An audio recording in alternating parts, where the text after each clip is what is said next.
Students, मैं हूं आपका टीचर सर उस्मान और आप देख रहे हो हमारे YouTube channel Usman PCB lectures. आज का जो हमारा टॉपिक है स्टूडेंट्स वो है अबाउट रिस्पिरेटरी सरफेस और रिस्पिरेटरी मेम्ब्रेन। रिस्पिरेटरी सरफेस क्या होता है या रिस्पिरेटरी मेम्ब्रेन क्या होता है। हर वो मेम्ब्रेन, हर वो सरफेस जिसके ज़रिए गैसों का यानी गैस का एक्सचेंज होता है, यानी जिसके ज़रिए गैसेस एक्सचेंज होता है, तो उस सरफेस का नेम होता है रिस्पिरेटरी सरफेस। रेस्पिरेटरी सरफेस की जो प्रॉपर्टीज़ है वो यहाँ पे हमने लिखे हैं, लेकिन यही जो 5 प्रॉपर्टीज़ हमने लिखे हैं ये आज हम डिस्कस करेंगे कि ये क्यों होना चाहिए ये 5 प्रॉपर्टी, ताकि रेस्पिरेटरी सरफेस के ज़रिए गैसेस एक्सचेंज सही तरह से हो जाए। मतलब ये है कि ऑक्सीजन और कार्बन डाइऑक्साइड का जो डिफ्यूजन है ये रिस्पिरेटरी सरफेस के ज़रिए होता है। फर्स्ट नंबर पे होता है परमेबिलिटी, यानी रिस्पिरेटरी सरफेस जो है ये परमिएबल होना चाहिए। मतलब ये है कि इसके ज़रिए जब डिफ्यूजन होता है तो ये यानी एक परमिएबल मेम्ब्रेन होना चाहिए, एक ऐसा सरफेस जिसके ज़रिए गैसेस एक्सचेंज हो सकता है। परमिएबिलिटी क्यों है ये आज हम डिस्कस करेंगे कि परमिएबिलिटी कहाँ से आया रेस्पिरेटरी सरफेस में और कौन सा ऐसा पार्ट है जो कि उसको परमिएबल बनाता है। 3 होना चाहिए, इसका जो मोटाई है, जो थिकनेस है ये 1 मिलीमीटर तक होना चाहिए। जब भी एक रेस्पिरेटरी सरफेस का जो थिकनेस है अगर वो 1 मिलीमीटर से हम बढ़ाए तो गैसेस एक्सचेंज में या जो ऑक्सीजन और कार्बन डाइऑक्साइड का जो डिफ्यूजन है वो सही तरह नहीं हो सकता है। सरफेस एरिया 70 मीटर स्क्वायर, यानी जो रिस्पिरेटरी सरफेस है उसका एरिया 70 मीटर स्क्वायर होना चाहिए। यानी सरफेस एरिया को अगर हम रिस्पिरेटरी सरफेस का सरफेस एरिया बढ़ाएं तो गैसेस एक्सचेंज ज़्यादा होता है। अगर हम रेस्पिरेटरी सरफेस का जो एरिया है उसको हम डिक्रीज़ करें तो गैस एक्सचेंज भी क्या होता है, डिक्रीज़ होता है। इन अदर वर्ड्स हम इस तरह भी कह सकते हैं कि जो सरफेस एरिया होता है ये गैस एक्सचेंज का डायरेक्टली प्रोपोर्शन है। अगर हम सरफेस एरिया को क्या करें, बढ़ाएं, तो गैस एक्सचेंज भी बढ़ता है, वो भी इंक्रीज होंगे, उसका जो स्पीड है, उसका जो डिफ्यूजन है वो भी क्या होगा, इंक्रीज होगा। 4th नंबर पे होता है वेल ब्लड सप्लाई होना चाहिए यहाँ पे, यानी जो रिस्पिरेटरी सरफेस है, रिस्पिरेटरी सरफेस की तरफ ब्लड आना चाहिए। मतलब ये है कि उसके अंदर कैपिलरीज होना चाहिए, और कैपिलरीज में आपको मालूम है कि जो रेड ब्लड सेल्स है उसके अंदर क्या है, हेमोग्लोबिन है, और वो हेमोग्लोबिन क्या करते हैं, यानी अट्रैक्ट करते हैं, उसके ऑक्सीजन जो है वो हेमोग्लोबिन के साथ क्या होता है, बाइंड होता है। तो इसका मतलब यह है कि ब्लड सप्लाई भी रिस्पिरेटरी सरफेस में जरूरी है। 5th नंबर पे लास्ट जो प्रॉपर्टी है वो है डिफ्यूजन ग्रेडियंट। डिफ्यूजन ग्रेडियंट का मतलब यह है कि रिस्पिरेटरी सरफेस जो है एक तरफ ऑक्सीजन का कंसंट्रेशन ज्यादा होना चाहिए और दूसरे तरफ कार्बन डाइऑक्साइड का कंसंट्रेशन ज्यादा होना चाहिए। अब ऑक्सीजन का जो कंसंट्रेशन है वो कहाँ पे ज्यादा है, वो एलियोलस की ल्यूमेन में है। यानी जो एलियोलस का ल्यूमेन है वहां पे ऑक्सीजन का कंसंट्रेशन अगर ज्यादा हो, यानी प्रेशर ज्यादा होगा, और ब्लड में जो पल्मोनरी कैपिलरीज है वहां पे कार्बन डाइऑक्साइड का कंसंट्रेशन अगर हम ज्यादा करें तो ये है क्या, डिफ्यूजन ग्रेडियंट। तो ये डिफ्यूजन ग्रेडियंट बनाता है, और डिफ्यूजन होता इसी तरह है कि हायर कंसंट्रेशन से गैसों का कहां पे फ्लो होगा, यानी लोअर कंसंट्रेशन की तरफ। कार्बन डाइऑक्साइड का ब्लड में हायर कंसंट्रेशन है तो ये इल्यूलस के जो ल्यूमेन है वहां पे जाएगा, क्योंकि वहां पे कार्बन डाइऑक्साइड का जो कंसंट्रेशन है वो लो है, और जो एलियोलस का जो ल्यूमेन वहां पे एलियोलस में ऑक्सीजन का कंसंट्रेशन ज्यादा है तो ये यहां से कहां जाएगा, ब्लड में जाएगा, क्योंकि ब्लड में ब्लड जो होता है पल्मोनरी कैपिलरीज के अंदर वहां पे क्या होता है, कार्बन डाइऑक्साइड कंसंट्रेशन ज्यादा है और ऑक्सीजन का कंसंट्रेशन कम है। अब स्टूडेंट्स ये तो इसके प्रॉपर्टी हो गए, यानी रिस्पिरेटरी सरफेस के। अब रिस्पिरेटरी सरफेस आज का जो हमारा टॉपिक है हम ये देखेंगे कि रिस्पिरेटरी सरफेस किसी तरह बनता है और रिस्पिरेटरी सरफेस कौन से पार्ट से बना हुआ है। रिस्पिरेटरी सरफेस 2 मेम्ब्रेन बनाते हैं, यानी 2 मेम्ब्रेन होते हैं जो रिस्पिरेटरी सरफेस को बनाता है। अब हम यहाँ पे जो डायग्राम हमने ड्रा किया हुआ है, तो अब रिस्पिरेटरी सरफेस का पहले तो हम कंपोजिशन डिस्कस करेंगे कि रिस्पिरेटरी सरफेस किस चीज से बना हुआ है। देखिए यहाँ पे स्टूडेंट्स, ये हमारे पास होता है पल्मोनरी कैपिलरी, ठीक है, ये तो पल्मोनरी कैपिलरी हो गया। ये है पल्मोनरी कैपिलरी, ओके जी। अब ये पल्मोनरी कैपिलरीज का ये क्या है, wall of the pulmonary capillary.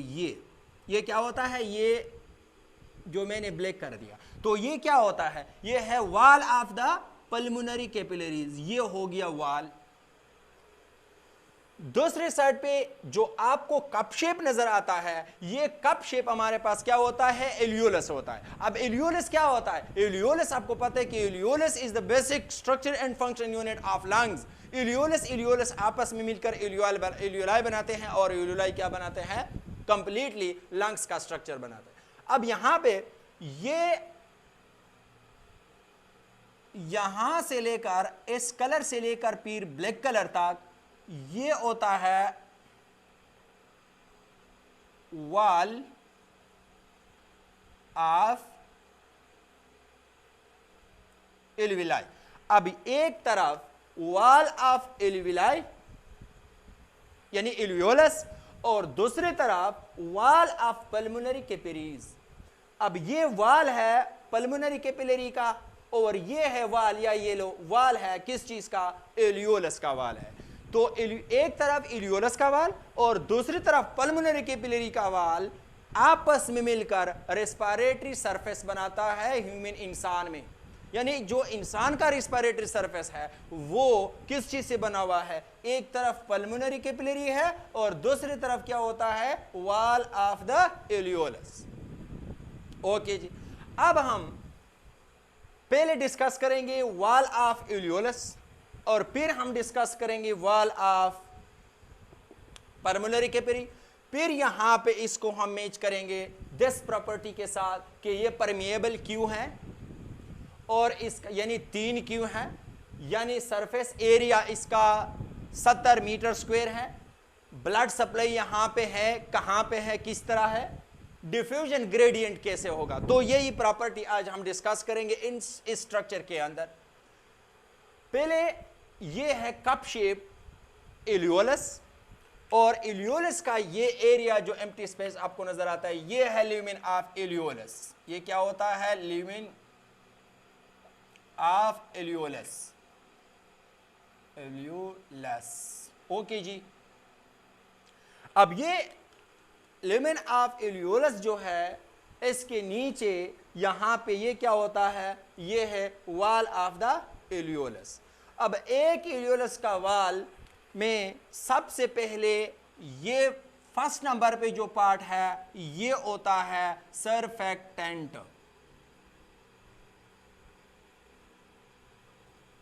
अब सरफेक्टेंट क्या होता है, सरफेक्टेंट क्या होता है, ये लिपोप्रोटीन का एक लेयर है। कौन से सेल्स पर, एपिथेलियल सेल्स पर, यानी ये एपिथेलियम है और एपिथेलियल सेल्स, ये एपिथेलियल रेड कलर के जो एपिथेलियल सेल्स है इसके ऊपर जो लेयर है लिपोप्रोटीन का, इसका नेम होता है सरफेक्टेंट। अब ये सरफेक्टेंट क्या होता है, ये लिपोप्रोटीन है, layer of lipoprotein,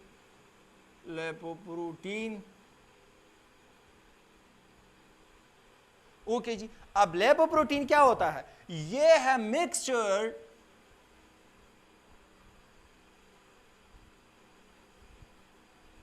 mixture of phospholipid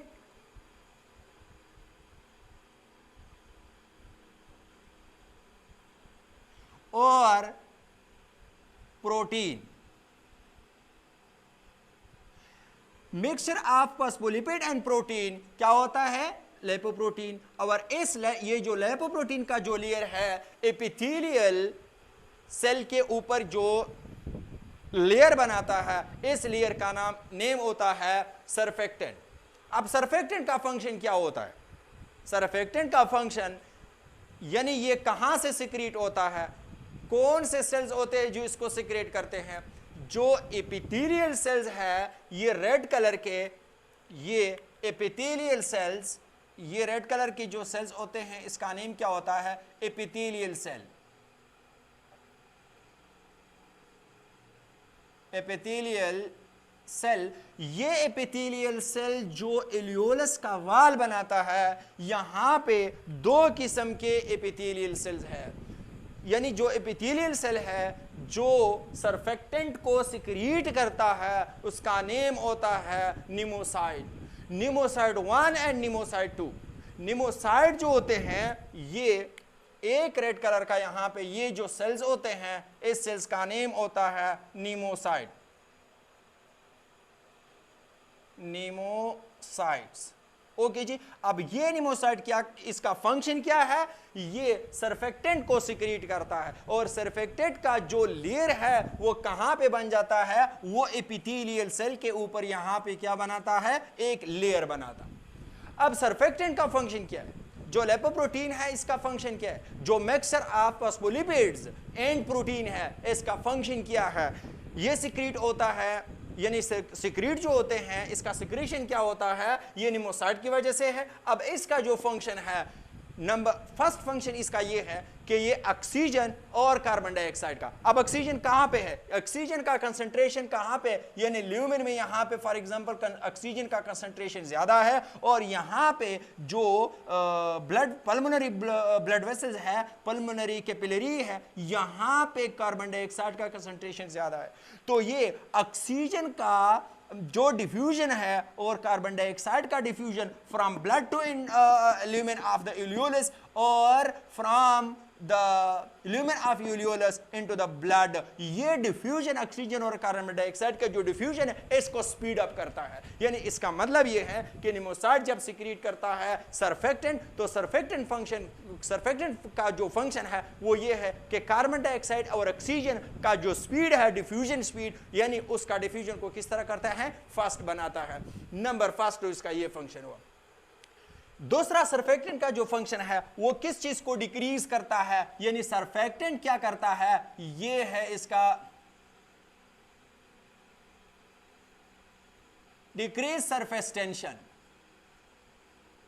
surface tension, ये यानी जो सरफेस टेंशन होता है उसको क्या करते हैं? यानी डिक्रीज करते हैं। ओके, ये फंक्शन हुआ सरफेक्टेंट का।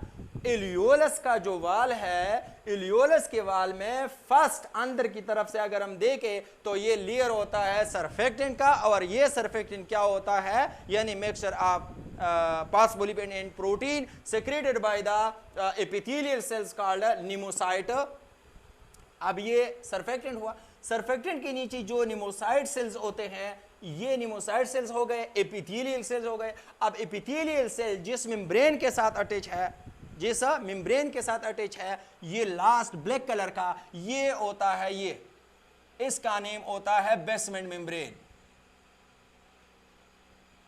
Basement membrane.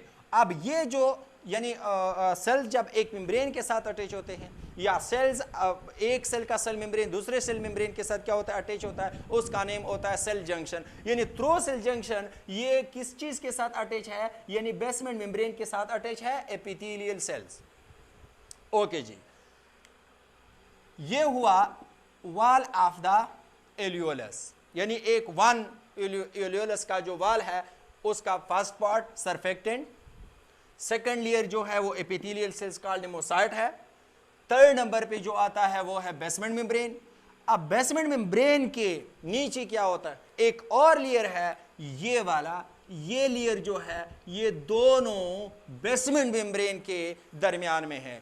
यानी यहां पे इस कलर का ये होता है basement membrane of the pulmonary capillaries, और ये ब्लैक कलर का क्या है? Basement membrane of the alveolus. दोनों, ये भी बेसमेंट मेम्ब्रेन है और ये भी बेसमेंट मेम्ब्रेन है। दोनों बेसमेंट मेम्ब्रेन के दरमियान में क्या होता है? फ्लूइड। यहां पे क्या होता है? फ्लूइड। ये जो फ्लूइड होता है, इस फ्लूइड का नेम होता है इंटरस्टिशियल फ्लूइड। अब इंटरस्टिशियल फ्लूइड दोनों बेसमेंट मेम्ब्रेन के दरमियान में है। और अगर हम पल्मोनरी कैपिलरीज देखें, पल्मोनरी कैपिलरीज का जो वाल है, इसका कंपोजिशन किस तरह है। ये जो सेल्स होते हैं ब्लैक कलर के, ये एपिथेलियल नहीं है, ये है एंडोथेलियल सेल। ये एंडोथेलियल सेल्स है। जो एंडोथेलियल यानी मेम्ब्रेन बनाता है एंडोथेलियम, तो एंडोथेलियम मेम्ब्रेन्स के जो सेल्स होते हैं उसका नेम होता है एंडोथेलियल सेल्स।